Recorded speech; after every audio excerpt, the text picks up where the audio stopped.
Moisés conduciendo a su pueblo hacia la libertad. Es una imagen llena de efectos especiales sobrenaturales. La zarza en llamas, las 10 plagas y, por supuesto, la división del Mar Rojo. Son tantos milagros que muchos expertos creen que se trata de una gran obra de ficción.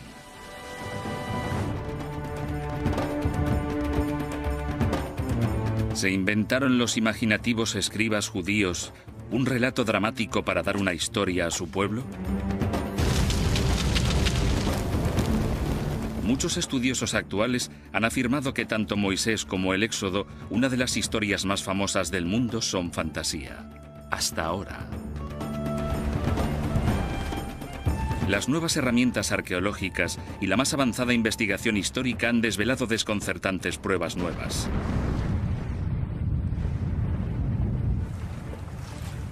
Pruebas que nos conducen a un río de Carolina del Norte que se convirtió en sangre.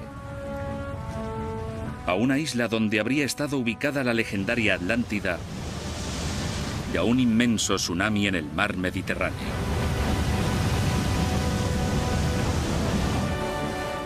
Moisés.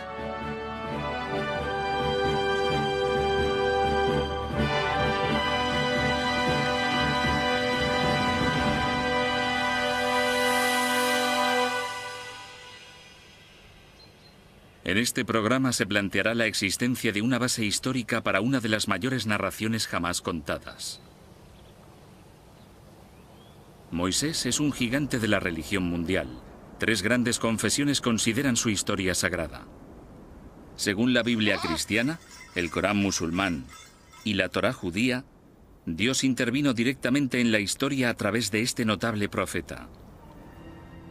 Estas son las cosas que os ordena hacer el Señor. Por medio de Moisés, Dios entregó las tablas de la ley a su mundo. Y hasta el día de hoy, esos 10 mandamientos siguen siendo la base moral de 3 religiones del planeta. La historia de Moisés comienza en su lugar de nacimiento, el delta del Nilo del antiguo Egipto. Los refugiados hebreos huyeron de la sequía en su tierra natal, la Palestina bíblica, y se asentaron aquí.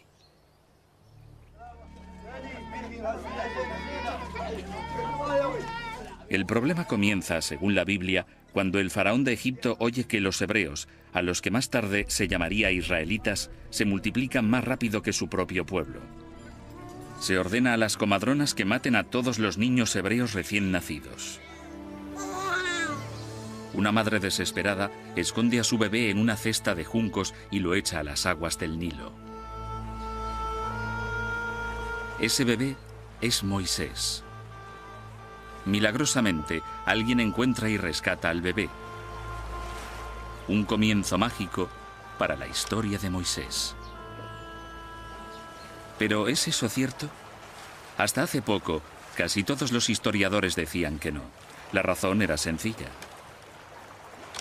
La historia de Moisés es muy parecida a la de un mito de Babilonia en el actual territorio iraquí sobre un gran rey llamado Sargón, quien, siendo bebé, fue encontrado en una cesta en un río.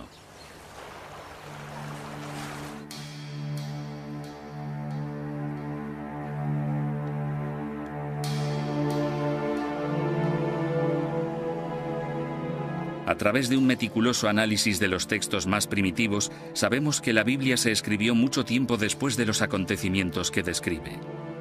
Entre los años 600 y 300 a.C., los escribas hebreos se pusieron a recopilar todos los antiguos relatos de su pueblo, transmitidos de generación en generación. ¿Y si los escribas añadieron algo de sal a los antiguos relatos para hacer que la historia fuera más apasionante? ¿Y si inventaron la historia de Moisés, la cesta y el rescate? Sin duda es posible. Sabemos que en el año 587 a.C., los hebreos fueron capturados por los babilónicos y que vivieron en el exilio en Babilonia durante un tiempo. Quizá allí tomaron la leyenda de Sargón y la añadieron a la historia de Moisés al volver alrededor del año 530 a.C. Pero si la historia no procediera de Babilonia, sino de Egipto, eso cambiaría todo. El egiptólogo Jim Hofmaier estudió la Biblia en la versión original en hebreo para descubrir de dónde procedía realmente la historia. Descubrió que palabras clave como cesta y espadaña no existían en babilónico, la lengua de la leyenda de Sargón.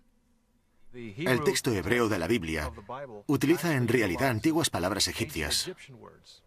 La palabra para la cesta en la que se coloca a Moisés es una palabra egipcia.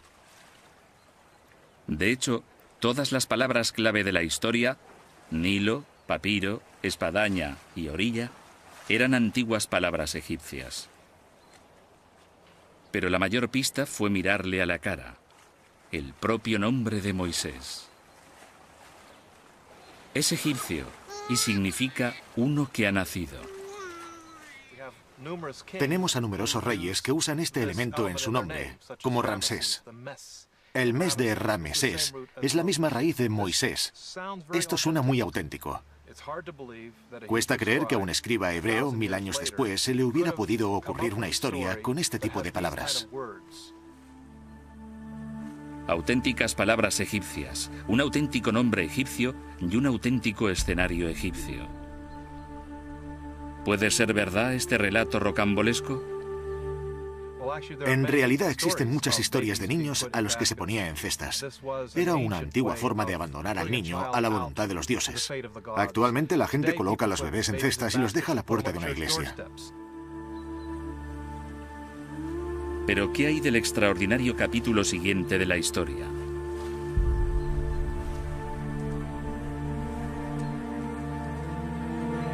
La Biblia afirma que Moisés fue rescatado por la hija del faraón o su esposa, según el Corán.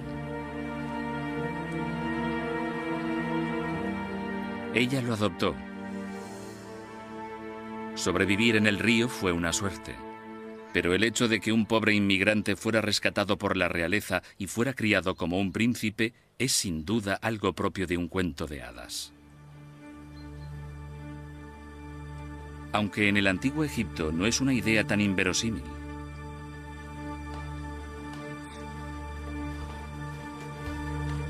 Los faraones batían récords. En los palacios había guarderías en las que se educaba a los niños de la realeza.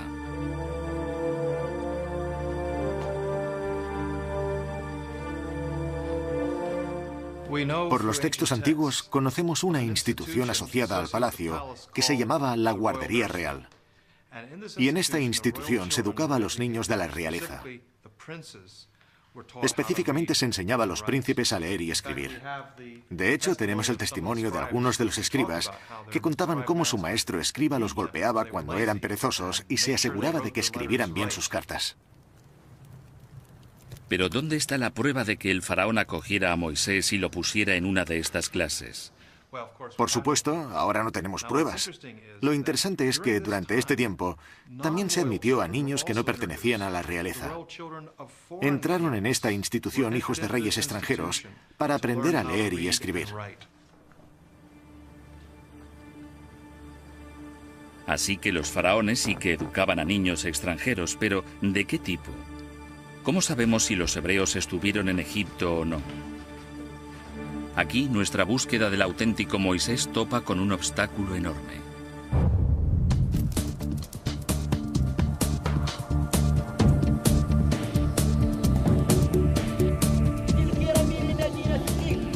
Necesitamos ver si existen pruebas físicas de que los hebreos estuvieran en Egipto.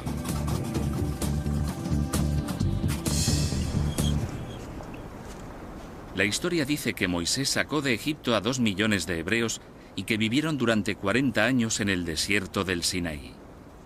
Pero en un siglo de arqueología en el Sinaí no se han descubierto pruebas de ello. Así que algunos expertos empezaron a pensar lo impensable. Si los hebreos nunca estuvieron en Egipto, quizá toda la épica era ficción, creada para dar a su pueblo una historia y un destino.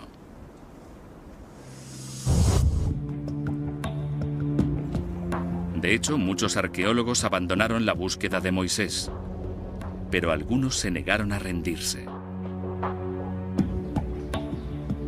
Su búsqueda pasó a centrarse en el delta, la desembocadura del poderoso Nilo y la parte de Egipto en la que la Biblia dice que se asentaron los hebreos.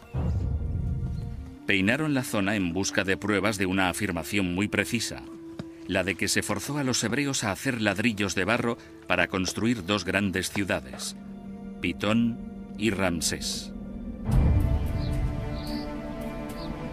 Si eran grandes ciudades, ¿dónde estaban? Ramsés II fue el mayor faraón de todo el antiguo Egipto. Sus estatuas se encuentran por doquier, así que seguro que se puede encontrar su ciudad.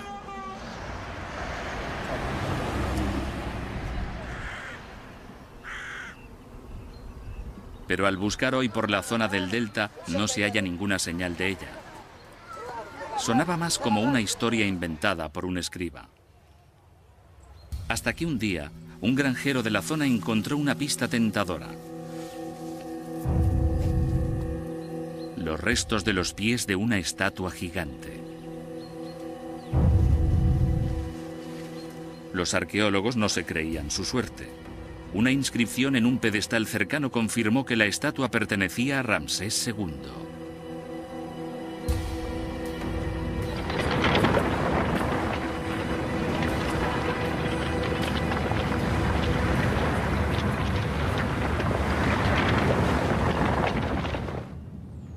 Pero una estatua no hace una ciudad. Para probarlo, los arqueólogos necesitaban encontrar restos de edificios hechos con ladrillos de barro. En los años 70, diversos equipos de arqueólogos egipcios y alemanes comenzaron a buscar por la zona pruebas de la ciudad perdida de Ramsés. Fueron desenterrando gradualmente restos de casas, templos e incluso palacios. Si realmente esto era una antigua ciudad en su día, habría llevado varias generaciones excavarla. Pero ahora, con la nueva tecnología, los arqueólogos pueden detectar cimientos a mucha profundidad y hacer un mapa de toda una ciudad en cuestión de meses. Ramsés II fue un constructor prolífico. Así que, gracias a los templos y palacios que sobreviven en otras partes de Egipto, tenemos una idea acertada de qué aspecto tenía la ciudad. Fue una de las mayores ciudades del antiguo Egipto. Se construyó en torno al año 1250 a.C. Vivieron allí 20.000 egipcios.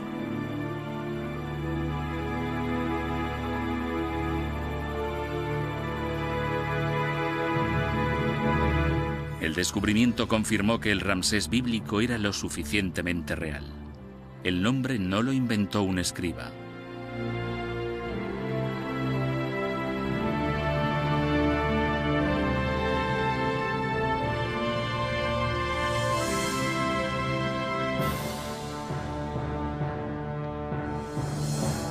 Pero, ¿fueron realmente esclavos hebreos quienes construyeron esta ciudad? En los documentos del antiguo Egipto hay una misteriosa referencia a una tribu capturada por el faraón y forzada a trabajar en la ciudad de Ramsés. Una de estas tablillas de arcilla enumera grupos de personas que fueron capturadas por el faraón. Uno de los grupos se llama Jabiru. Jabiru suena a hebreos. Hebreos, Jabiru. ¿Podría ser el pueblo al que guió Moisés? No podemos saberlo con seguridad, pero las pistas están ahí. Eran nómadas de lengua semítica y querían asentarse en Canaán, la Siria actual, Israel y Palestina. Quizás sí eran los hebreos.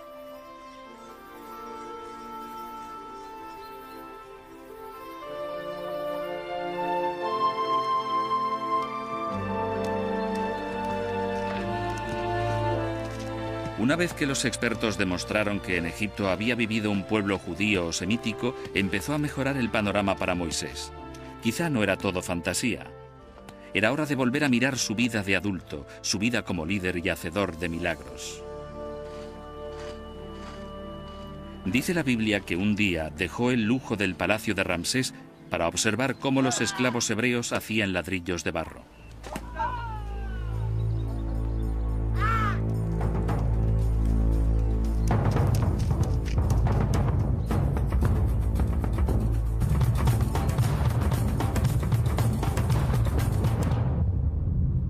En un estallido de ira ante las crueldades diarias que soportaban los hebreos, Moisés pasó de príncipe mimado a criminal perseguido. Le esperaba la pena de muerte si lo cogían. Al huir de Egipto, Moisés se dirigió a Midian, limítrofe con Arabia.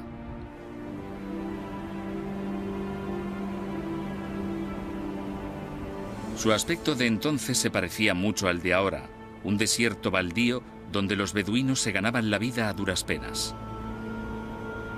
Según la historia, Moisés ayuda a sus hermanas, molestadas por unos hombres mientras intentan cuidar a sus ovejas. Es acogido por el padre de estas, Jetro, un sacerdote que ofrece a Moisés la mano de su hija Séfora como agradecimiento. Pasó allí 60 años viviendo tranquilo como pastor. Más adelante, cuando Moisés tenía 80 años, sucedió algo que cambiaría el curso de la historia. Estaba cuidando su rebaño cuando pasó junto a una zarza en llamas. La famosa historia dice que de las llamas salió la voz de Yahvé, Dios. Sí, aquí estoy, Señor. Dios ordenó a Moisés que fuera a obligar al faraón a que dejara marchar a su pueblo hebreo. No, Señor, no me envíes. Nunca he sido un buen orador. Pero Dios le otorgó poderes especiales.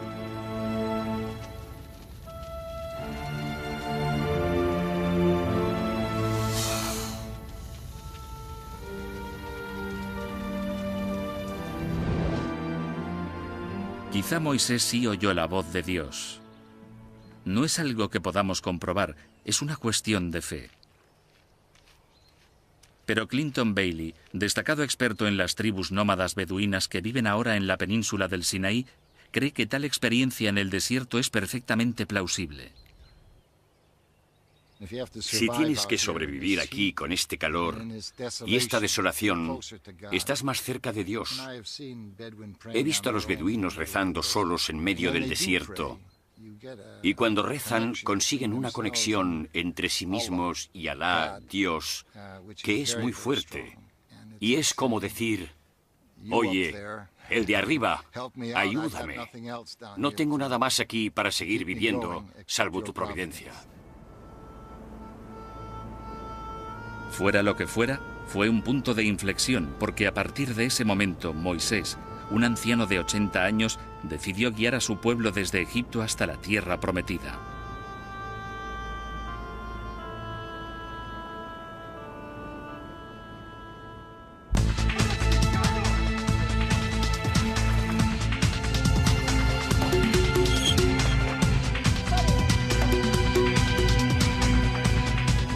Lo que ocurrió después, según la Biblia, se ha convertido en un pilar de la fe judía. Bendito seas, Señor nuestro Dios, Rey del universo, Creador. Dios, por medio de Moisés, desató 10 plagas terribles sobre los egipcios, acontecimiento conmemorado por los judíos durante la fiesta anual de la Pascua. Primero, el Nilo se convirtió en sangre, los peces murieron y el río apestaba. Nadie se atrevía a acercarse y no digamos a beber. Moisés volvió a ver al faraón, pero volvió a negarse a que se marcharan los hebreos. La Biblia dice que Egipto se vio azotado por plagas de insectos, ranas, ganado muerto, langosta, úlceras, granizo y oscuridad. El faraón se negó obstinadamente a dejar que se fueran, así que Moisés infligió una última plaga terrible.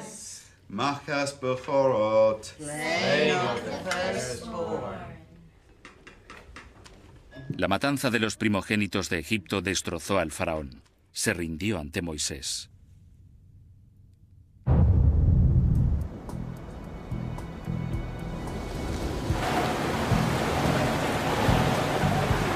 En la Biblia esas plagas eran acciones divinas por medio de la naturaleza. ¿Existen pruebas de acontecimientos naturales tan espectaculares? Este es el río Neuse en New Bern, Carolina del Norte, lugar de un desastre medioambiental increíblemente parecido a algunas de las plagas de Egipto. Una mañana de verano de 1991, los residentes de New Bern descubrieron al despertar que, al igual que en la Biblia, parecía que las aguas de su río se habían convertido en sangre. ¿La causa? Peces moribundos. En los últimos 10 años hemos perdido más de 1.000 millones de peces.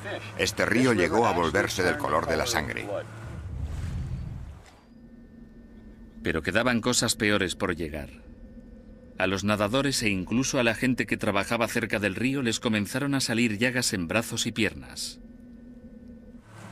Al igual que los peces, la gente estaba enfermando. Les estaban saliendo llagas en el cuerpo, las mismas llagas que a los peces. Echará sobre nosotros la enfermedad y la guerra.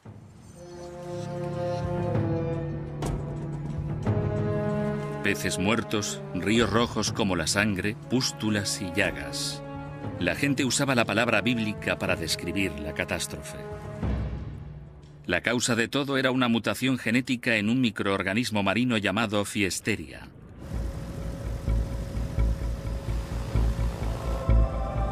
La causa del brote fue la polución.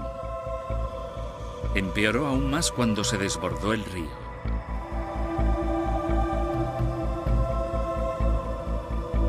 Hay miles de granjas de cerdos a lo largo del río. Los cerdos producen decenas de millones de litros de residuos y parte de ellos van a parar al río.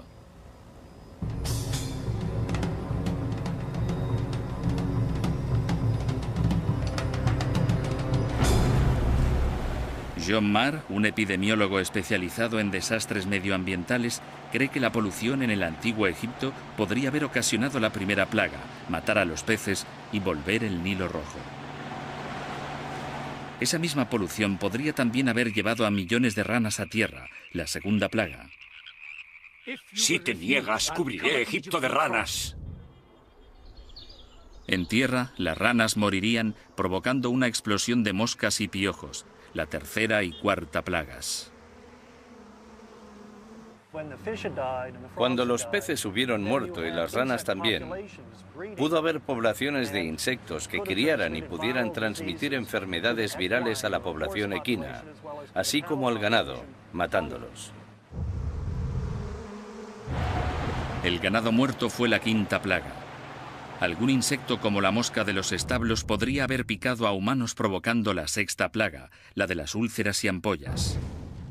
El organismo de la Fiesteria podría haber desencadenado las primeras 6 plagas, pero ¿qué hay de las otras? El granizo y la oscuridad, por ejemplo. 10 años antes, Estados Unidos fue azotado por otro desastre, esta vez en el noroeste. Murió ganado, los humanos se enfermaron y, lo más importante, hubo granizo y oscuridad. Parecían igual que las plagas bíblicas. Fue una secuencia de acontecimientos devastadores, y todo el mundo sabía qué lo había provocado.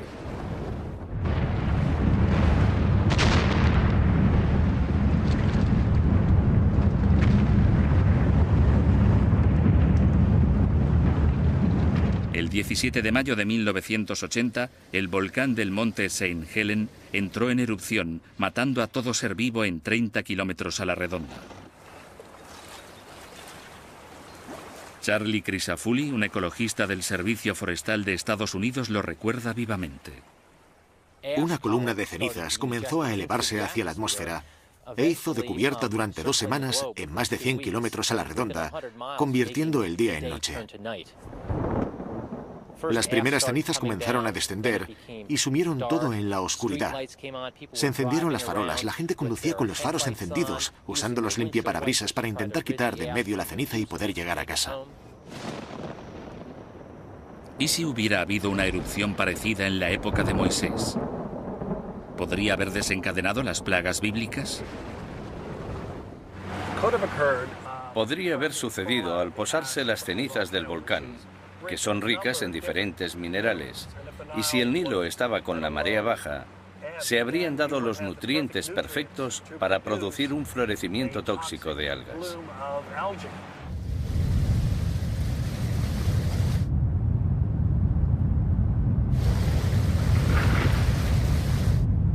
Cenizas volcánicas, polución, fiesteria. Todo esto podría ayudar a explicar el enigma de las plagas de Egipto.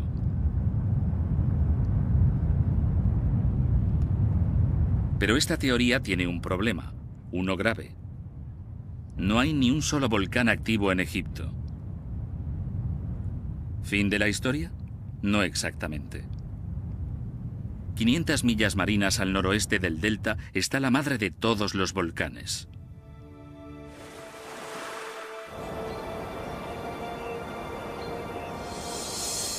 Esta es la isla griega de Santorini, en el mar Egeo, escenario de la famosa leyenda de la Atlántida. Esta gran cuenca curva fue creada por una gigantesca erupción volcánica.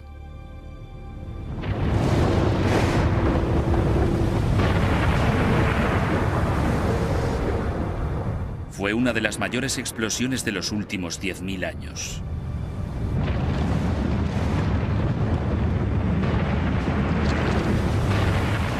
La explosión se sitúa en el siglo XVI a.C. ¿Pero pudo haber afectado a Egipto, 500 millas marinas al sureste? ¿Cuál era la dirección del viento en aquel día fatídico? Sureste, hacia Egipto.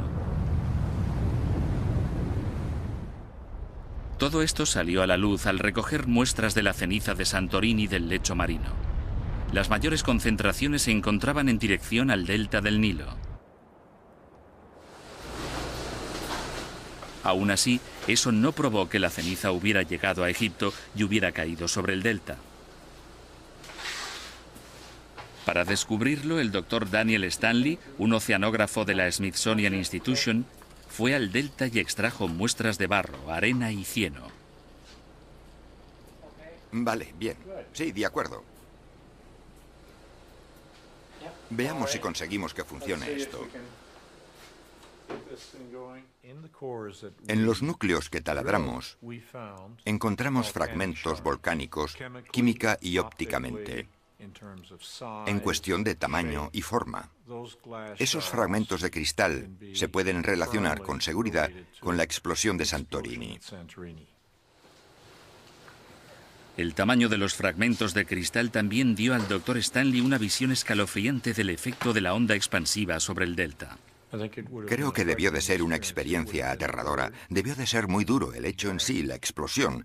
Se debió de notar cómo caía la ceniza. Así que creo que debió de ser lo que en la jerga llamamos una de las grandes. Con las pruebas de que la nube de ceniza pudo haber llegado hasta el delta, los científicos podían abordar la cuestión principal. ¿Desencadenó el volcán las plagas bíblicas?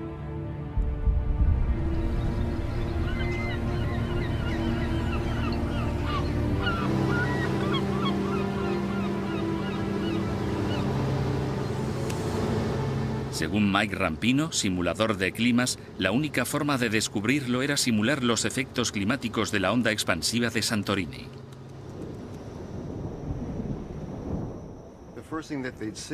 Lo primero que habrían visto sería esta nube de ceniza sobre ellos, tan oscura que ocultaba totalmente el sol. Luego una lluvia de cenizas desde el cielo, desde la nube, seguida del tipo de tiempo extraño que hay tras las erupciones volcánicas. Relámpagos, quizá oscuridad.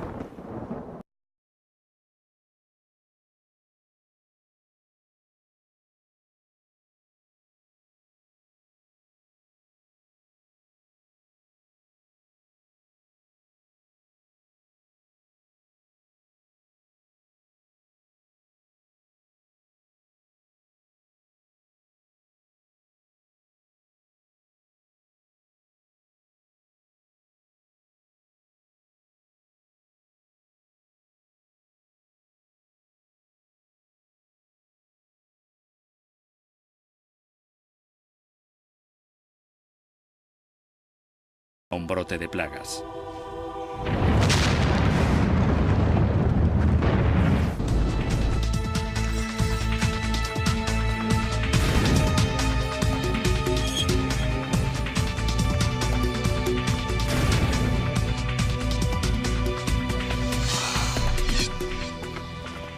Al final, las plagas persuadieron al faraón para permitir que los hebreos salieran de Egipto.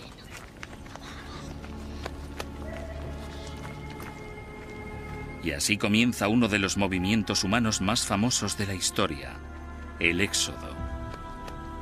La Biblia dice que huyeron 600.000 personas, pero solo contaba a los hombres. 600.000 hombres con sus familias son unos 2 millones de personas, más o menos. Es una imagen irresistible, semejante masa humana yéndose del delta. Pero ¿hay pruebas que sugieran que pudo ocurrir realmente? Depende de en qué siglo se busque. No hay pruebas de que en torno a 1200 a.C., en la época de Ramsés II, hubiera tal éxodo masivo. Quizás sea una exageración de la cifra bíblica.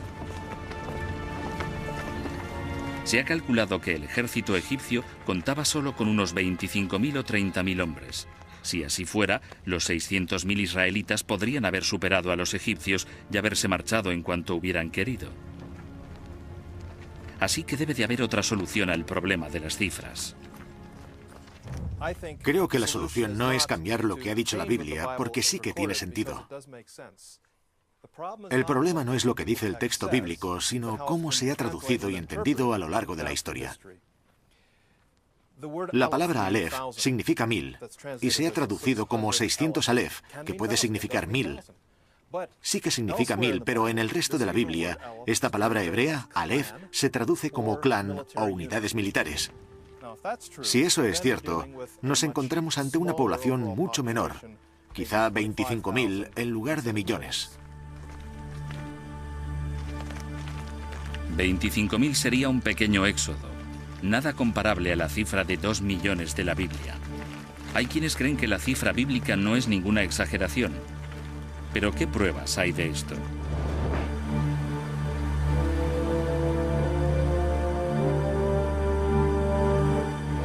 Las pistas de un éxodo mucho mayor aparecieron cerca de la ciudad de Ramsés, cuando un equipo de arqueólogos austríacos desenterraron otra ciudad 300 años más antigua llamada Avaris. Entre las villas, templos y palacios encontraron edificios más modestos, como los de Canaán, en la actual Siria, Palestina e Israel.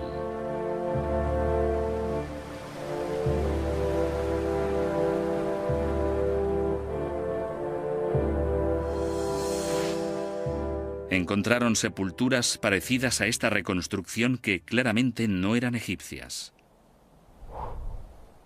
Estos son huesos de una oveja de lana larga, una raza procedente de Canaán.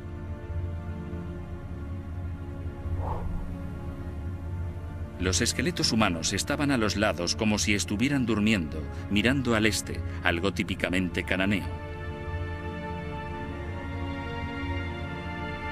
Las armas también eran cananeas. Eran huesos de personas de habla semítica.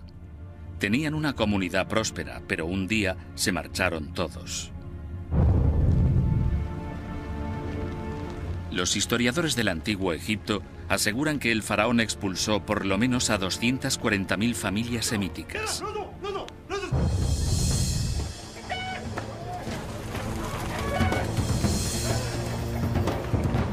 Viene a ser 1 millón de personas, una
Cualquiera puede imaginarse que intentar cruzar el Mar Rojo sería muy difícil, pero un mar de juncos sería bastante diferente. Esta es una zona pantanosa, probablemente lo que cruzaron.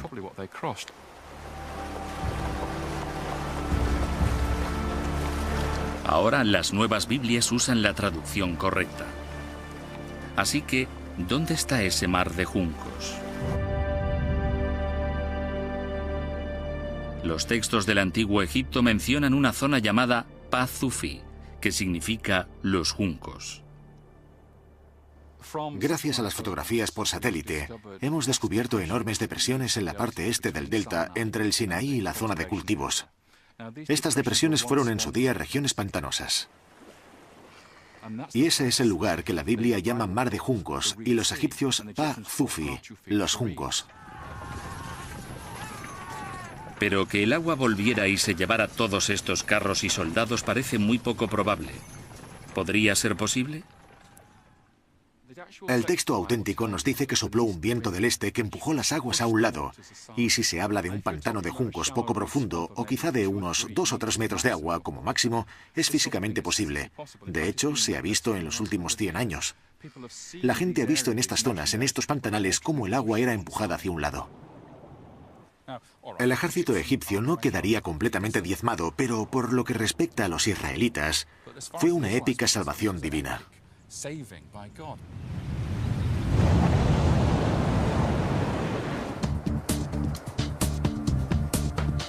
La Biblia hebrea dice que las aguas formaban un muro a derecha e izquierda, un gran cañón de agua. Es posible que esto estuviera inspirado por el recuerdo traumático de un cataclismo real.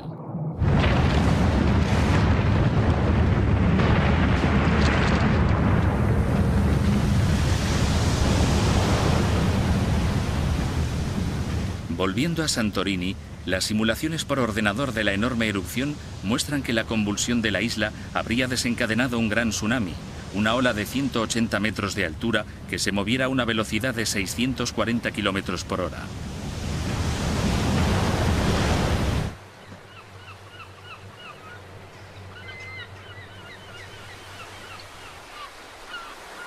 Según Floyd McCoy, experto en maremotos, fue una de las mayores olas de marea de la historia y debió de alcanzar Egipto.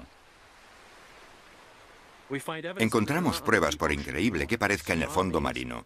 Los tsunamis barrieron el fondo del mar Mediterráneo y levantaron los sedimentos. Y nosotros podemos encontrar esos sedimentos. Esto nos da indicios de en qué direcciones fueron. El modelo simulado por ordenador nos mostraba la irradiación de olas por todo el Mediterráneo, llegando a alcanzar el delta del Nilo, así como todo el litoral. Pero ¿cómo podía un tsunami dividir las aguas poco profundas del mar de juncos? Si se observa unas olas normales, se aprecia que, por unos instantes, justo antes de romperse, el agua se retira de la playa. Un gran tsunami retiraría el agua de la playa y de los ríos y lagos conectados, dejando tierra seca hasta 2 horas. Tiempo suficiente para que la gente la atravesase caminando. Pero nadie que persiguiera a los hebreos habría tenido tanta suerte. Para cuando llegara al delta, la ola habría disminuido de 180 metros a 1,80 m, y los expertos creen que habría tenido una longitud de 160 kilómetros. Deberíamos pensar en una ola de 2 metros que cambia rápidamente en 2 metros el nivel del mar por toda la costa, y eso puede desplazarse varios kilómetros tierra adentro. Al desplazarse tierra adentro, por ríos y canales, el tsunami ganaría energía. Su fuerza totalmente destructiva fácilmente podría ahogar a un ejército.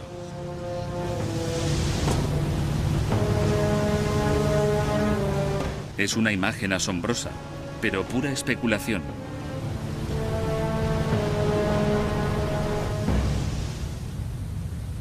En 1994, la isla filipina de Mindoro se vio afectada por un tsunami y un terremoto. El terremoto provocó una grieta enorme en el fondo de un lago a más de 1,5 kilómetros tierra adentro. Un testigo ocular sintió un temblor y dijo que de pronto vio cómo el agua del centro del lago caía hacia adentro como una cascada.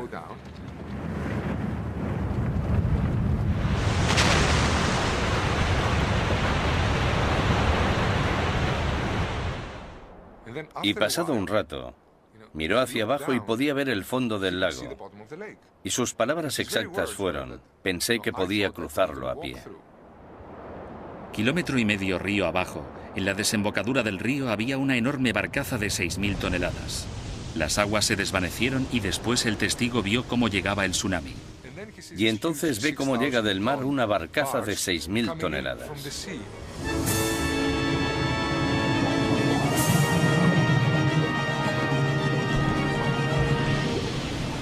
El gran tsunami que azotó el delta del Nilo era 1000 veces más devastador que el de Filipinas. Se habría recordado a lo largo de varias generaciones.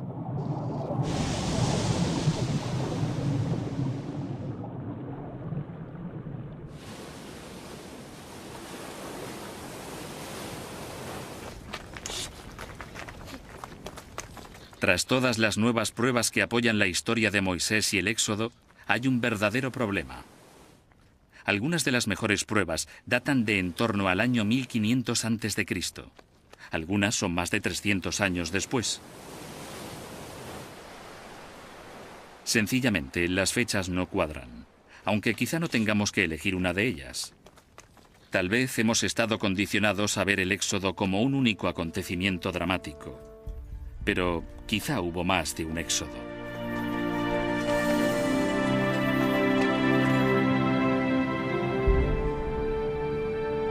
Como editor de la Biblical Archaeology Review, Herschel Shanks está en mejor posición que la mayoría para sopesar teorías opuestas. Existe una controversia sobre cuándo sucedió exactamente. Pero también existe la teoría de que podría haber habido muchos éxodos, muchas salidas de Egipto de grupos de esclavos que se unieron como israelitas.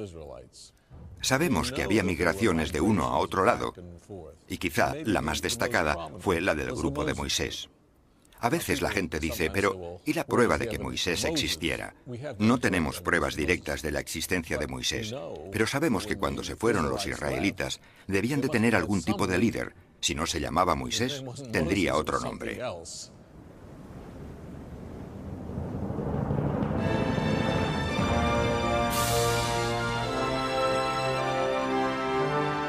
El libro del Éxodo dice que, tras cruzar el mar de juncos, Moisés llevó a los hebreos hasta el Sinaí, donde pasaron 40 años vagando por el desierto. Tras errar durante 3 meses, los hebreos acamparon al pie de la montaña de Dios. En la montaña, Dios se le apareció a Moisés y cambió la vida de todos. Estas son las cosas que os ordena hacer el Señor. Los 10 mandamientos se han fijado en nuestra conciencia. Pero, ¿hay pruebas para esta parte de la historia?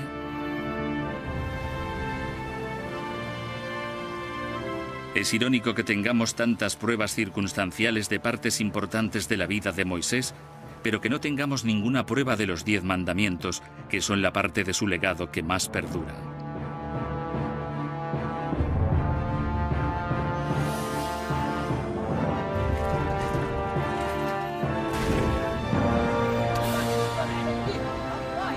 En cierto sentido, ahora todos somos hijos de Moisés. Incluso hoy, en todos los continentes, la gente que no sabe nada de Moisés sabe al menos algo sobre los 10 mandamientos. Han sido el cimiento de todas las civilizaciones occidentales y de Oriente Próximo y siguen siendo la base moral para 2/3 de la población mundial.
otras, el granizo y la oscuridad, por ejemplo.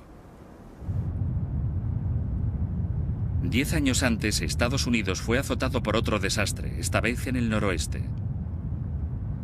Murió ganado, los humanos se enfermaron y, lo más importante, hubo granizo y oscuridad. Parecían igual que las plagas bíblicas. Fue una secuencia de acontecimientos devastadores, y todo el mundo sabía qué lo había provocado.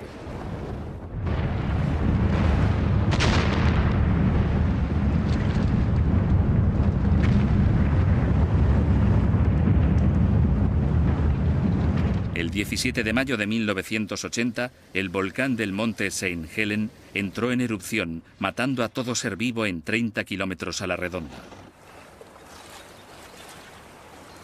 Charlie Crisafulli, un ecologista del Servicio Forestal de Estados Unidos, lo recuerda vivamente.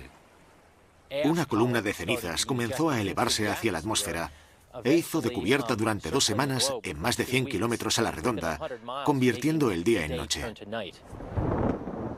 Las primeras cenizas comenzaron a descender y sumieron todo en la oscuridad. Se encendieron las farolas, la gente conducía con los faros encendidos, usando los limpiaparabrisas para intentar quitar de en medio la ceniza y poder llegar a casa. ¿Y si hubiera habido una erupción parecida en la época de Moisés? ¿Podría haber desencadenado las plagas bíblicas? Podría haber sucedido al posarse las cenizas del volcán, que son ricas en diferentes minerales, y si el Nilo estaba con la marea baja, se habrían dado los nutrientes perfectos para producir un florecimiento tóxico de algas.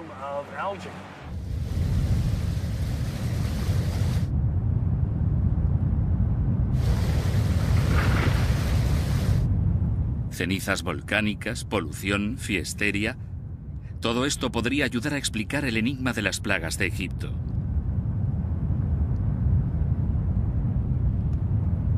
Pero esta teoría tiene un problema, uno grave. No hay ni un solo volcán activo en Egipto. ¿Fin de la historia? No exactamente. 500 millas marinas al noroeste del delta está la madre de todos los volcanes.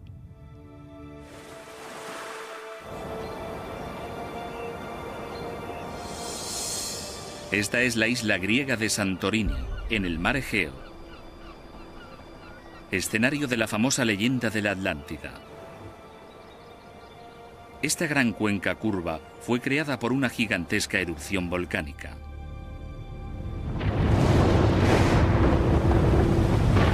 Un microorganismo marino llamado Fiesteria.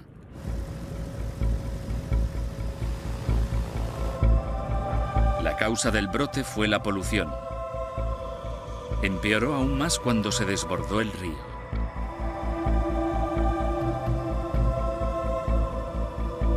Hay miles de granjas de cerdos a lo largo del río.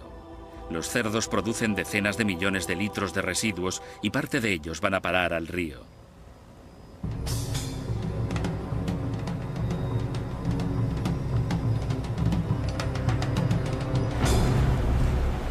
John Marr, un epidemiólogo especializado en desastres medioambientales, cree que la polución en el antiguo Egipto podría haber ocasionado la primera plaga, matar a los peces y volver el Nilo rojo.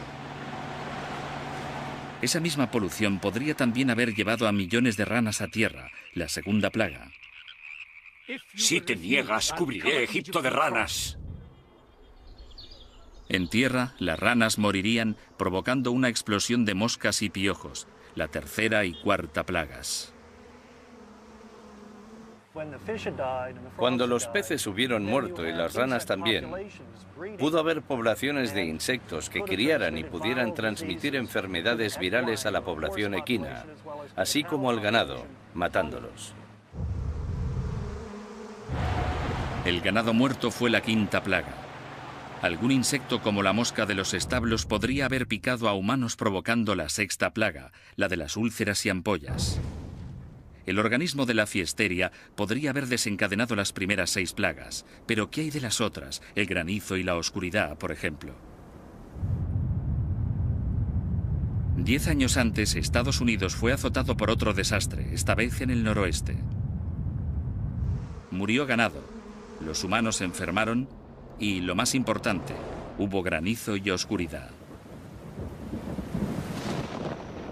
Parecían igual que las plagas bíblicas. Fue una secuencia de acontecimientos devastadores y todo el mundo sabía qué lo había provocado.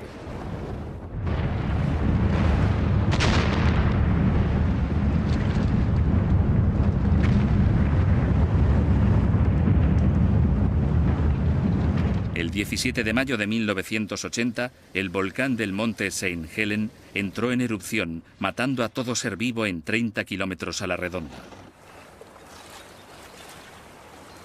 Charlie Crisafulli, un ecologista del Servicio Forestal de Estados Unidos, lo recuerda vivamente. Una columna de cenizas comenzó a elevarse hacia la atmósfera e hizo de cubierta durante 2 semanas en más de 100 kilómetros a la redonda, convirtiendo el día en noche. Las primeras cenizas comenzaron a descender. Por los textos antiguos conocemos una institución asociada al palacio que se llamaba la Guardería Real. Y en esta institución se educaba a los niños de la realeza. Específicamente se enseñaba a los príncipes a leer y escribir. De hecho, tenemos el testimonio de algunos de los escribas que contaban cómo su maestro escriba los golpeaba cuando eran perezosos y se aseguraba de que escribieran bien sus cartas. Pero ¿dónde está la prueba de que el faraón acogiera a Moisés y lo pusiera en una de estas clases? Por supuesto, ahora no tenemos pruebas. Lo interesante es que durante este tiempo también se admitió a niños que no pertenecían a la realeza. Entraron en esta institución hijos de reyes extranjeros para aprender a leer y escribir. Así que los faraones sí que educaban a niños extranjeros, pero ¿de qué tipo? ¿Cómo sabemos si los hebreos estuvieron en Egipto o no? Aquí nuestra búsqueda del auténtico Moisés topa con un obstáculo enorme.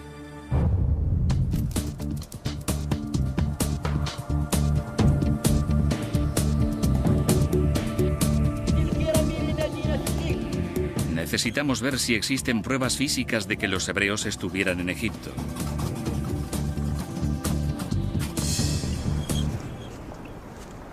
La historia dice que Moisés sacó de Egipto a 2 millones de hebreos y que vivieron durante 40 años en el desierto del Sinaí.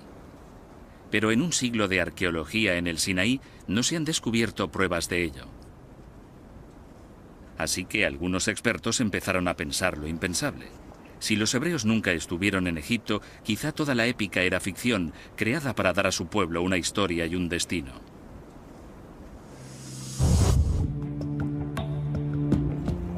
De hecho, muchos arqueólogos abandonaron la búsqueda de Moisés, pero algunos se negaron a rendirse.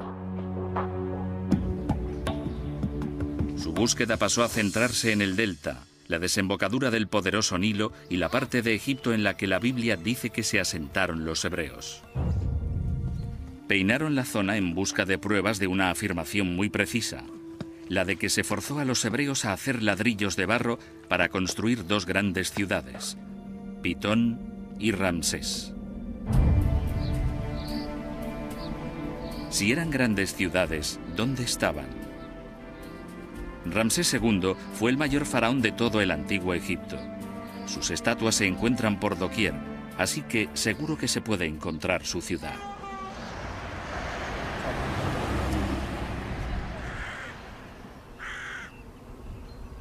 Pero al buscar hoy por la zona del delta no se halla ninguna señal.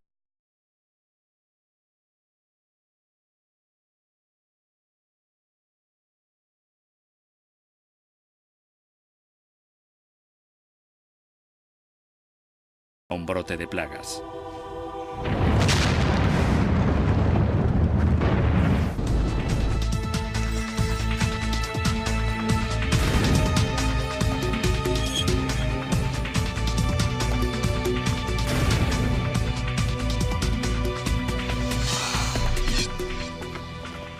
Al final, las plagas persuadieron al faraón para permitir que los hebreos salieran de Egipto.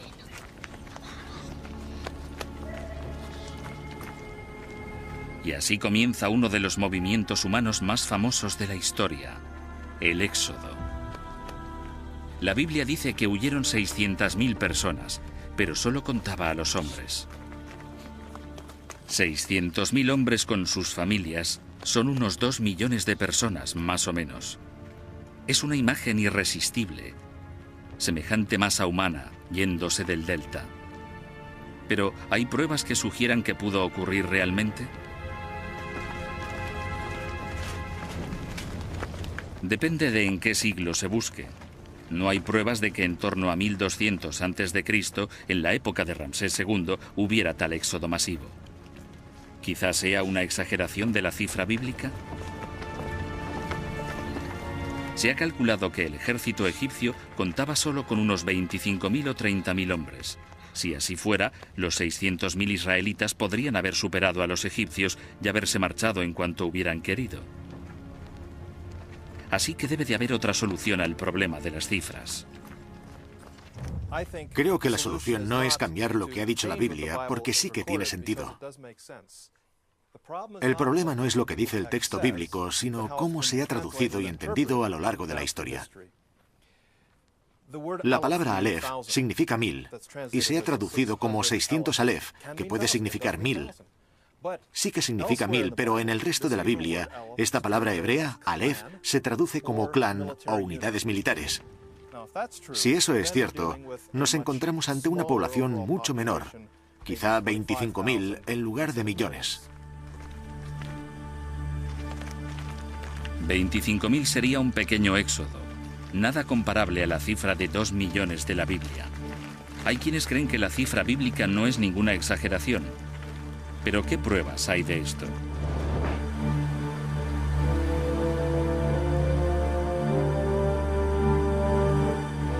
Las pistas de un éxodo mucho mayor aparecieron cerca de la ciudad de Ramsés, cuando un equipo de arqueólogos austríacos desenterraron otra ciudad. Su aspecto de entonces se parecía mucho al de ahora, un desierto baldío donde los beduinos se ganaban la vida a duras penas. Según la historia, Moisés ayuda a sus hermanas, molestadas por unos hombres mientras intentan cuidar a sus ovejas. Es acogido por el padre de estas, Jetro, un sacerdote que ofrece a Moisés la mano de su hija Séfora como agradecimiento.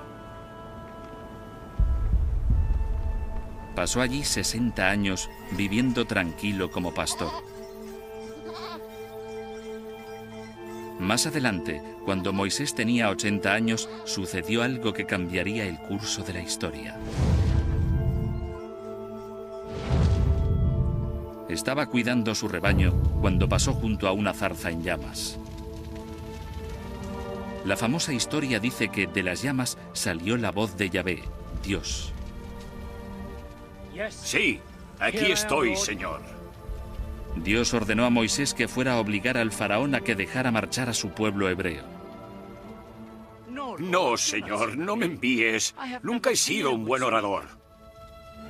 Pero Dios le otorgó poderes especiales.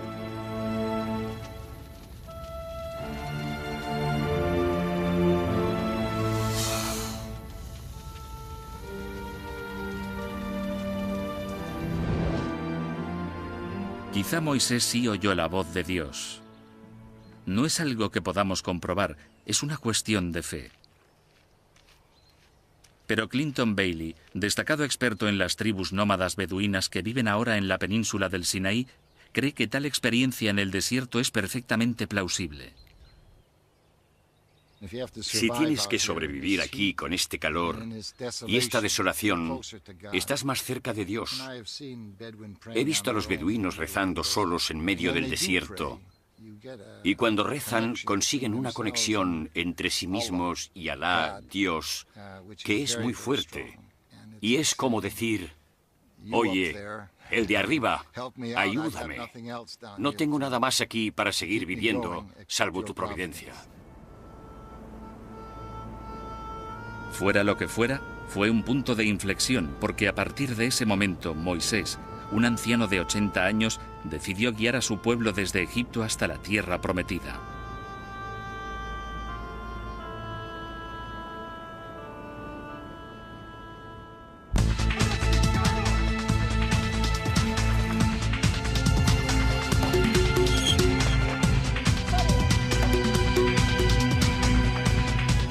Lo que ocurrió después, según la Biblia, se ha convertido en un pilar de la fe judía. Bendito seas, Señor nuestro Dios, Rey del universo.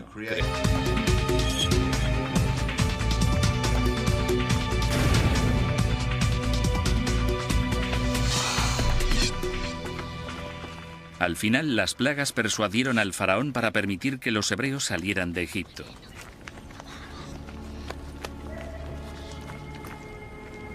Y así comienza uno de los movimientos humanos más famosos de la historia, el Éxodo. La Biblia dice que huyeron 600.000 personas, pero solo contaba a los hombres. 600.000 hombres con sus familias son unos 2 millones de personas, más o menos. Es una imagen irresistible, semejante masa humana yéndose del delta. Pero ¿hay pruebas que sugieran que pudo ocurrir realmente? Depende de en qué siglo se busque. No hay pruebas de que en torno a 1200 a.C., en la época de Ramsés II, hubiera tal éxodo masivo. Quizás sea una exageración de la cifra bíblica. Se ha calculado que el ejército egipcio contaba solo con unos 25.000 o 30.000 hombres. Si así fuera, los 600.000 israelitas podrían haber superado a los egipcios y haberse marchado en cuanto hubieran querido. Así que debe de haber otra solución al problema de las cifras. Creo que la solución no es cambiar lo que ha dicho la Biblia, porque sí que tiene sentido. El problema no es lo que dice el texto bíblico, sino cómo se ha traducido y entendido a lo largo de la historia. La palabra Aleph significa 1000 y se ha traducido como 600 Aleph, que puede significar 1000. Sí que significa 1000, pero en el resto de la Biblia, esta palabra hebrea, Aleph, se traduce como clan o unidades militares. Si eso es cierto, nos encontramos ante una población mucho menor, quizá 25.000 en lugar de millones. 25.000 sería un pequeño éxodo, nada comparable a la cifra de 2 millones de la Biblia. Hay quienes creen que la cifra bíblica no es ninguna exageración. Pero ¿qué pruebas hay de esto?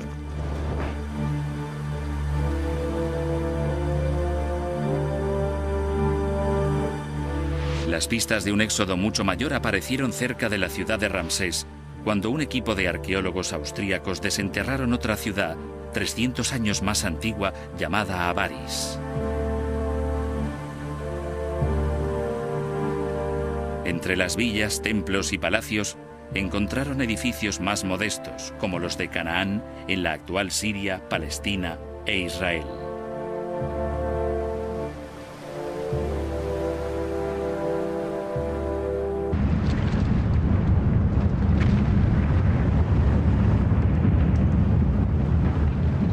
El 17 de mayo de 1980, el volcán del monte Saint Helen entró en erupción, matando a todo ser vivo en 30 kilómetros a la redonda.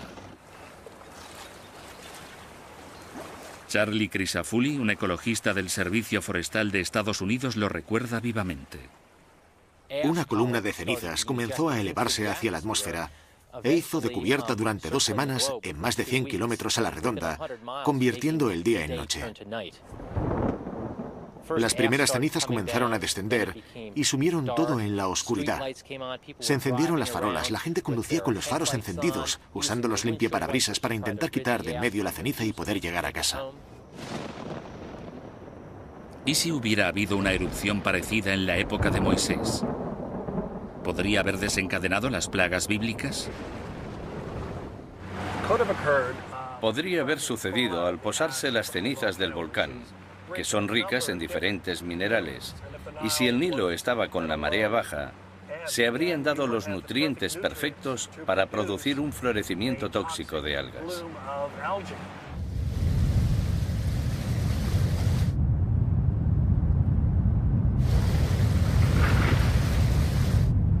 Cenizas volcánicas, polución, fiesteria. Todo esto podría ayudar a explicar el enigma de las plagas de Egipto.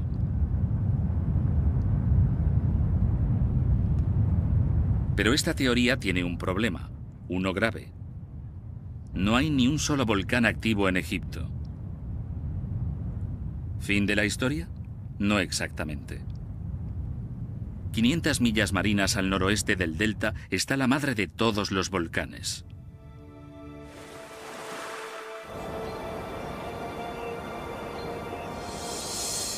Esta es la isla griega de Santorini, en el mar Egeo, escenario de la famosa leyenda de la Atlántida. Esta gran cuenca curva fue creada por una gigantesca erupción volcánica.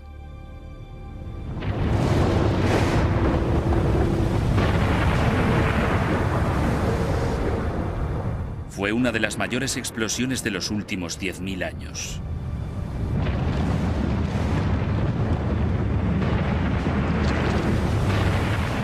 La explosión se sitúa en el siglo XVI a.C. ¿Pero pudo haber afectado a Egipto, 500 millas marinas al sureste? ¿Cuál era la dirección del viento en aquel día fatídico? Sureste, hacia Egipto, de la Atlántida. Esta gran cuenca curva fue creada por una gigantesca erupción volcánica.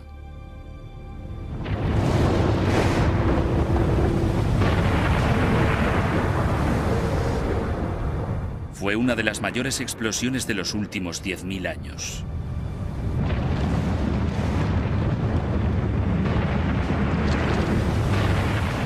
La explosión se sitúa en el siglo XVI a.C. ¿Pero pudo haber afectado a Egipto, 500 millas marinas al sureste? ¿Cuál era la dirección del viento en aquel día fatídico? Sureste, hacia Egipto. Todo esto salió a la luz al recoger muestras de la ceniza de Santorini del lecho marino. Las mayores concentraciones se encontraban en dirección al delta del Nilo. Aún así, eso no probó que la ceniza hubiera llegado a Egipto y hubiera caído sobre el delta. Para descubrirlo, el doctor Daniel Stanley, un oceanógrafo de la Smithsonian Institution, fue al delta y extrajo muestras de barro, arena y cieno. Vale, bien. Sí, de acuerdo. Veamos si conseguimos que funcione esto.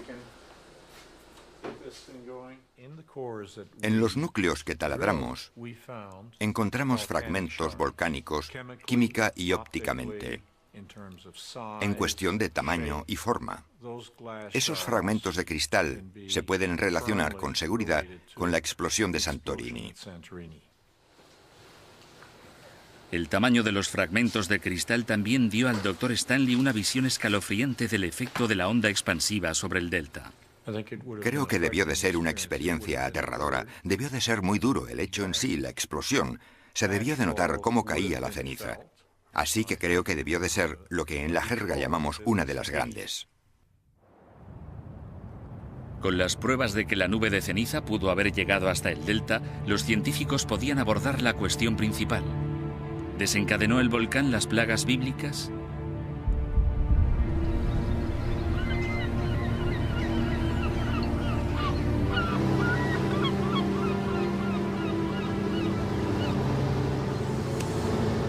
Según Mike Rampino, simulador de climas, la única forma de descubrirlo era simular los efectos climáticos de la onda expansiva de Santorini.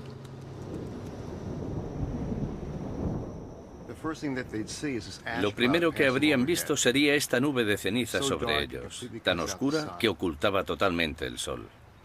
6.000 toneladas. Las aguas se desvanecieron y después el testigo vio cómo llegaba el tsunami. Y entonces ve cómo llega del mar una barcaza de 6.000 toneladas.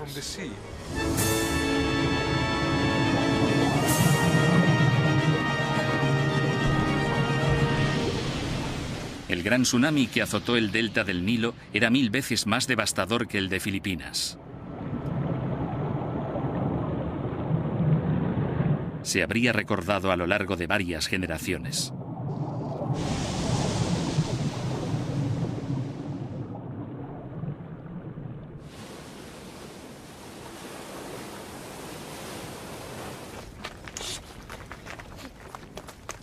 Tras todas las nuevas pruebas que apoyan la historia de Moisés y el Éxodo, hay un verdadero problema.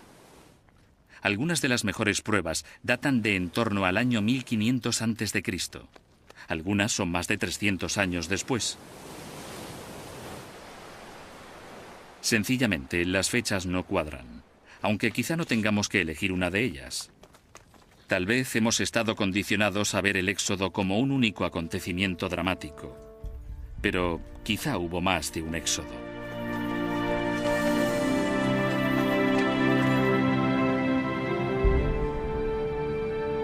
Como editor de la Biblical Archaeology Review, Herschel Shanks está en mejor posición que la mayoría para sopesar teorías opuestas. Existe una controversia sobre cuándo sucedió exactamente. Pero también existe la teoría de que podría haber habido muchos éxodos, muchas salidas de Egipto de grupos de esclavos que se unieron como israelitas. Sabemos que había migraciones de uno a otro lado, y quizá la más destacada fue la del grupo de Moisés. A veces la gente dice, pero ¿y la prueba de que Moisés existiera? No tenemos pruebas directas de la existencia de Moisés, pero sabemos que cuando se fueron los israelitas, debían de tener algún tipo de líder. Si no se llamaba Moisés, tendría otro nombre.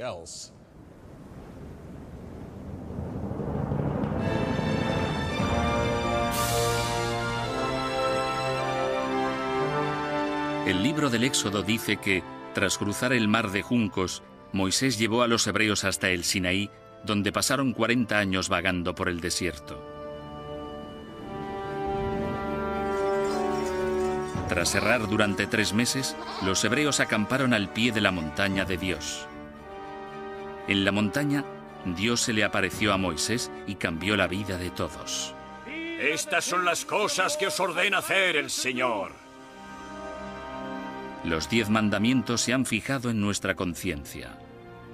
Pero hay pruebas.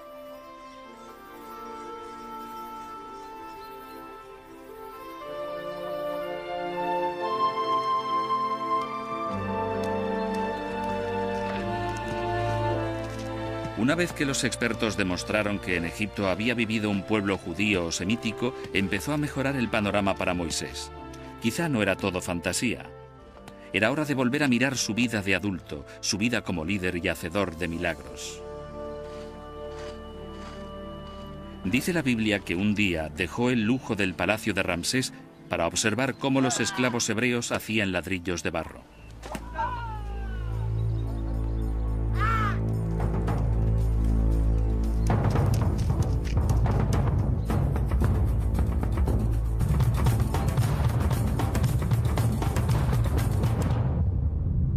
En un estallido de ira ante las crueldades diarias que soportaban los hebreos, Moisés pasó de príncipe mimado a criminal perseguido. Le esperaba la pena de muerte si lo cogían. Al huir de Egipto, Moisés se dirigió a Midian, limítrofe con Arabia.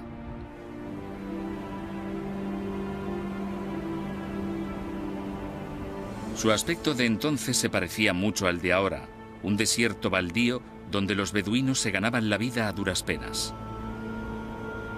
Según la historia, Moisés ayuda a sus hermanas, molestadas por unos hombres mientras intentan cuidar a sus ovejas.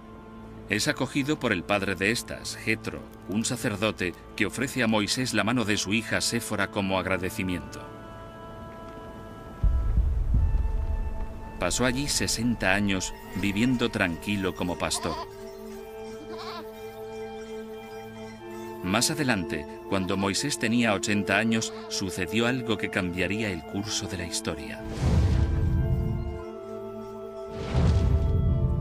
Estaba cuidando su rebaño cuando pasó junto a una zarza en llamas. La famosa historia dice que de las llamas salió la voz de Yahvé, Dios. Sí, aquí estoy, Señor. Dios ordenó a Moisés que fuera a obligar al faraón a que dejara marchar a su pueblo hebreo. No, Señor, no me envíes. Nunca he sido un buen orador. Pero Dios le otorgó poderes especiales.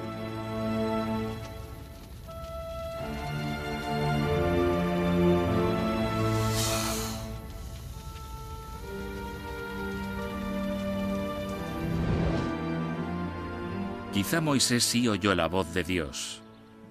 No es algo que podamos comprobar, es una cuestión de fe. Pero Clinton Bailey